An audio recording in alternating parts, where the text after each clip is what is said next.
Hello बच्चों, चलिए प्रश्न को देखते हैं। प्रश्न दिया है एफ हमारा उपसमुच्चय है जेड गुना जेड का।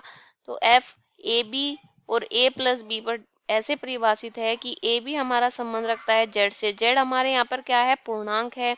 क्या एफ जेड से जेड में एक फलन है? अपने उत्तर का औचित्य भी देना है। जेड से जेड में फलन यानी हमारा जो प्रांत होगा वो भी क्या होगा? प्रांत भी हमारा जेड होगा और सह प्रांत भी हमारा जेड होगा। तो हमारी जो इसमें मूल अवधारणा हो जाएगी, मुख्य अवधारणा, मुख्य अवधारणा हो जाएगी हमारा फलन ज्ञात करना। फलन ज्ञात करना। तो जो हमारा प्रश्न दिया गया है पहले उस पर गौर करते हैं। प्रश्न हमारा दिया गया है कि एफ हमारा कुछ ऐसा है, एफ कुछ ऐसा दिया गया है कि A B A plus B, A B यहाँ पे क्या हो जाएगा? ए बी प्रांत की तरह काम करेगा और ए प्लस बी हमारा सह प्रांत की काम करेगा। और ए बी जो है हमारे दोनों ही पूर्णांक से संबंध रखते हैं यानी जेड से।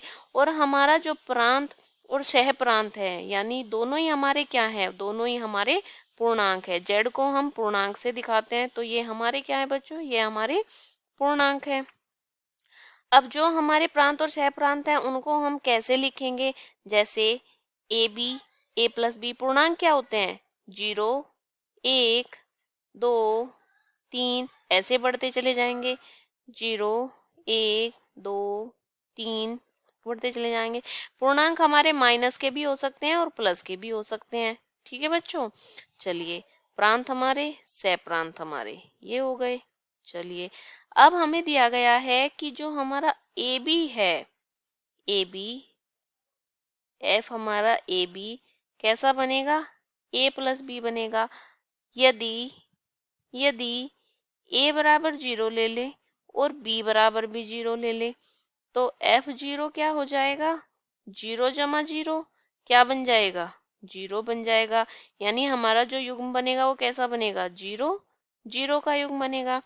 फिर यदि ए बराबर हम 1 ले ले और बी बराबर हम 0 ले ले फिर क्या बनेगा?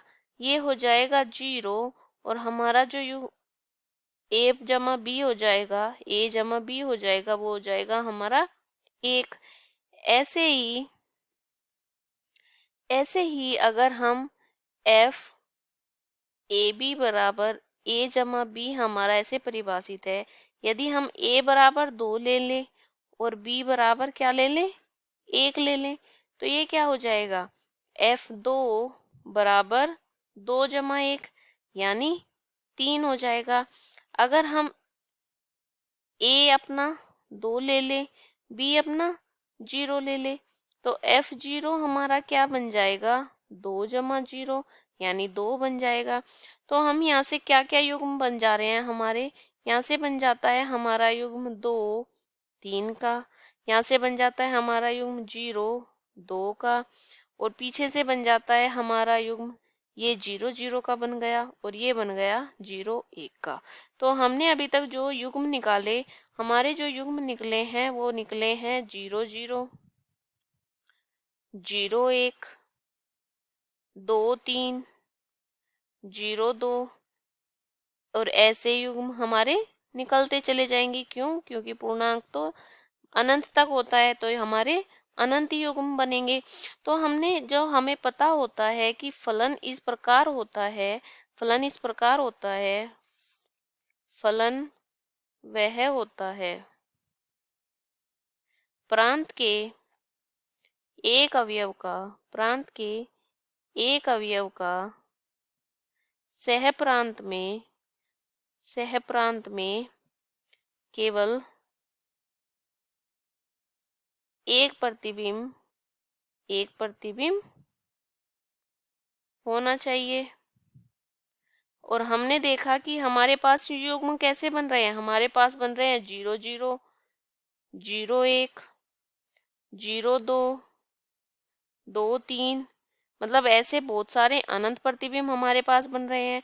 और यहाँ पे हमने देखा कि 0 0 पर जा रहा है, 0 1 पर भी जा रहा है, यानी 0 का यहाँ पे हमें कितने प्रतिबिंब मिल गए? 2 प्रतिबिंब मिल गए।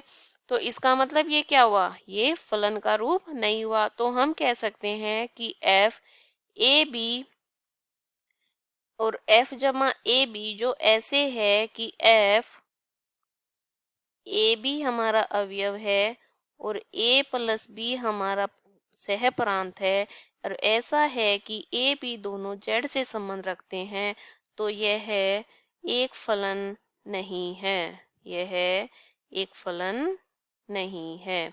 और यही बच्चों हमें यहाँ पर बताना था। आशा करती हूँ कि आपको अच्छे से समझ आया होगा। धन्यवाद।